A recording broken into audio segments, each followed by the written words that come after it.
കഴിഞ്ഞ 5 മാസക്കാലമായി ഈ പണിമുടക്കിന്റെ പ്രചരണം നടത്തിക്കൊണ്ടിരിക്കുക.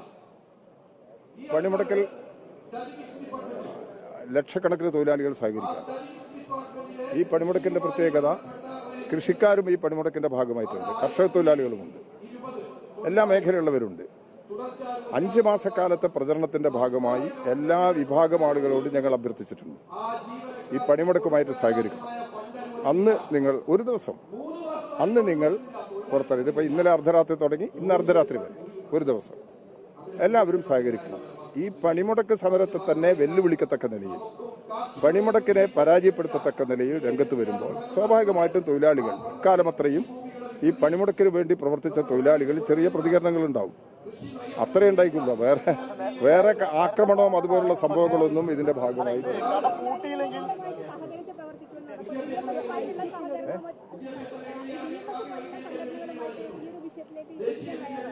തയ്യാറാണ്.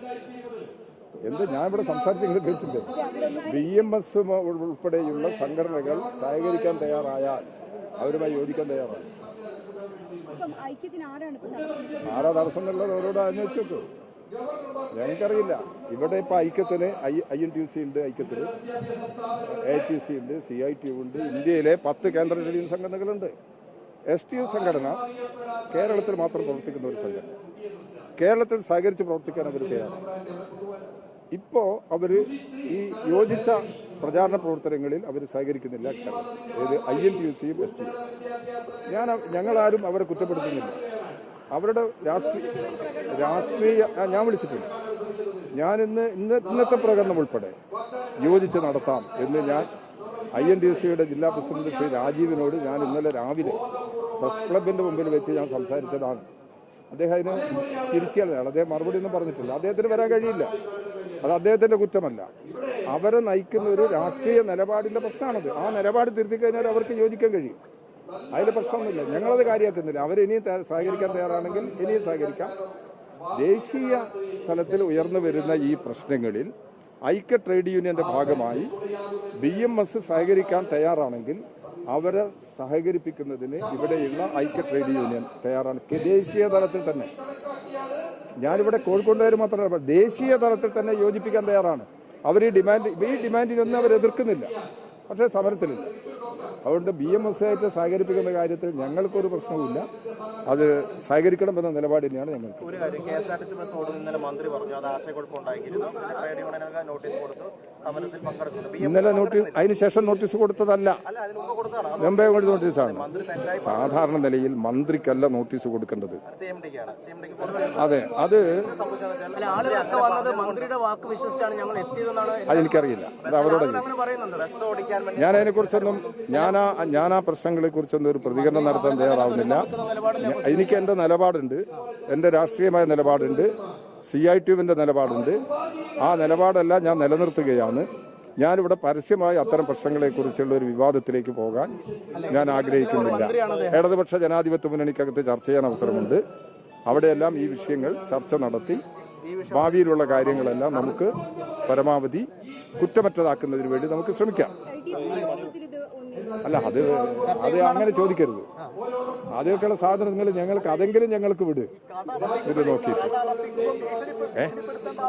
കടയോ എടേത് ഏടെ എനിക്കറിയില്ല. നിങ്ങളും കേട്ടതാണ്, ഞാനും കേട്ടതാണ്. അല്ല, അതേ വാർത്തയിൽ ചില വിഷ്വലിന്റെ സ്ഥിതിയല്ല നമ്മൾ സാധാരണ നിലയിൽ മനസ്സിലാക്കുന്നല്ലേ, നിങ്ങൾക്കറിയല്ലോ. അങ്ങനെ ഭീഷണിപ്പെടുത്തി കടയടപ്പിക്കുന്ന നിലപാടൊന്നും എടുക്കാൻ സാധ്യതയില്ല. അതെന്താന്നുള്ളത് പരിശോധിക്കാം. ജോലിക്ക് വരാൻ പാടില്ലെന്ന് അതാ പ്രശ്നം. ഇന്ന് ജോലിക്ക് വരാൻ പാടില്ല. എന്തിനാത്? അത് വേറെ കാര്യമല്ലേ. എന്തിനാണ്? ഞാനതല്ലേ പറയുന്നത്. ഈ പണിമുടക്കിന്റെ ഏത് ആവശ്യത്തോടാണ് അവർക്ക് എതിർപ്പ്? അവർ പറയട്ടെ. തൊഴിലാളി നിങ്ങൾ യഥാർത്ഥത്തിൽ നിങ്ങളൊക്കെ ഇതിൽ ചോദിക്കുന്നത് വലിയ സങ്കടമാണ്. നിങ്ങളൊക്കെ ഈ പണിമുടക്കിനോട് സഹകരിച്ച് നിലപാടെടുക്കുന്നവരാണ്. 5 മാസക്കാലമായി ഈ പണിമുടക്കിന് വേണ്ടി ക്യാമ്പയിൻ നടക്കുന്ന ഒരു തൊഴിലാളി, അവരെ മുമ്പിൽ ഈ പണിമുടക്കിനെ വെല്ലുവിളിച്ചുകൊണ്ട് ചില ആളുകൾ വന്നു കഴിഞ്ഞാൽ ചെറിയ പ്രതികരണങ്ങളുണ്ടാവും, അത്രേ കണക്കാക്കേണ്ടതുള്ളൂ. അത് മാനുഷികമായിട്ട് മനുഷ്യ സാഹചര്യമാണെന്നുള്ള നിലയ്ക്ക് കണക്കാക്കി. ശരിയാണ്. ഇപ്പൊ ഈ മെഡിക്കൽ കോളേജിലേക്ക് ആ രോഗികളുമായി കൊണ്ടുപോയ മെഡിക്കൽ കോളേജിലേക്ക് രോഗികളൊന്നും അതുപോലെ മെഡിക്കൽ കോളേജിൽ നമ്മൾ നശിപ്പിക്കുമെന്ന് പറയുന്നത് അത് ഭീഷണിയുടെ സ്വരൂപം. നിങ്ങളൊക്കെ കേട്ടറിവല്ലേ പറയുന്നത്?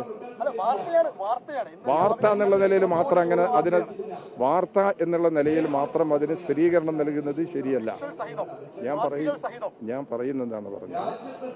ഈ ആശുപത്രി, വെള്ളം, പത്രം, പിന്നെ എല്ലാം ഇതിനകത്ത് ഒഴിവാക്കിയില്ലേ? പണിമുടക്കുന്ന ഒഴിവാക്കിയില്ലേ? അതുകൊണ്ട് ഒരു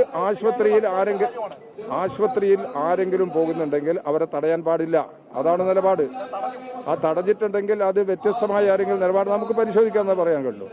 തുടർന്നും ആശുപത്രിയിൽ ആരെങ്കിലും പോകാനുണ്ടെങ്കിൽ അവർക്ക് സൗകര്യം ചെയ്തു കൊടുക്കണം എന്ന് തന്നെയാണ് പണിമുടക്കിലുള്ളവരുടെ നിലപാട്. അത് തുടർന്നുള്ള കാര്യങ്ങൾ ഈ പണിമുടക്ക് രംഗത്തുള്ള പ്രവർത്തകന്മാർ അത് ശ്രദ്ധിക്കണം എന്നുള്ളത് കൂടി ഞാൻ ഇപ്പോൾ ഇതിന്റെ ഭാഗമായിട്ട് ഞാൻ അഭ്യർത്ഥിക്കാം.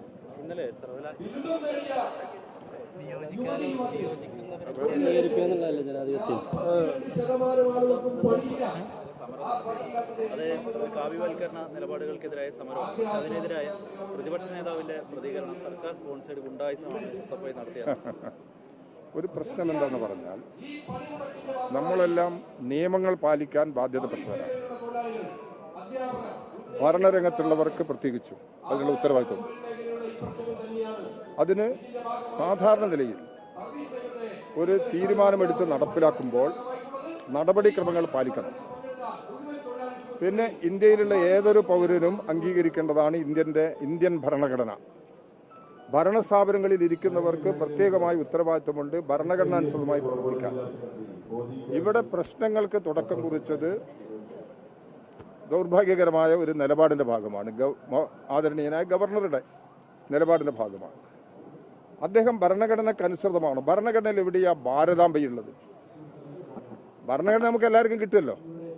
ഞാൻ ഈ ഭാരതാംബയുടെ പ്രശ്നം വളരെ വിവാദമായ സമയത്ത് ഞാൻ ഭരണഘടന ആകെ എടുത്തു നോക്കി. എവിടെയെങ്കിലും ഇതുണ്ടോ? എവിടെയെങ്കിലും പരാമർശമുണ്ടോ? അങ്ങനെ ഒരു പരാമർശം ഇല്ലല്ലോ. ഭാരതാംബ ഞാൻ കാണുന്നത് RSSന്റെ പരിപാടികളിലാണ്. RSSന്റെ പരിപാടികളിൽ കാവിക്കൊടിയേന്തിയ ഒരു സ്ത്രീയുടെ രൂപത്തെ ഒരു സങ്കല്പമായിട്ട് പ്രതിഷ്ഠിക്കാറുണ്ട്. അത് അവർക്ക് ചെയ്യാം, അവർക്ക് അതിനുള്ള അവകാശമുണ്ട്.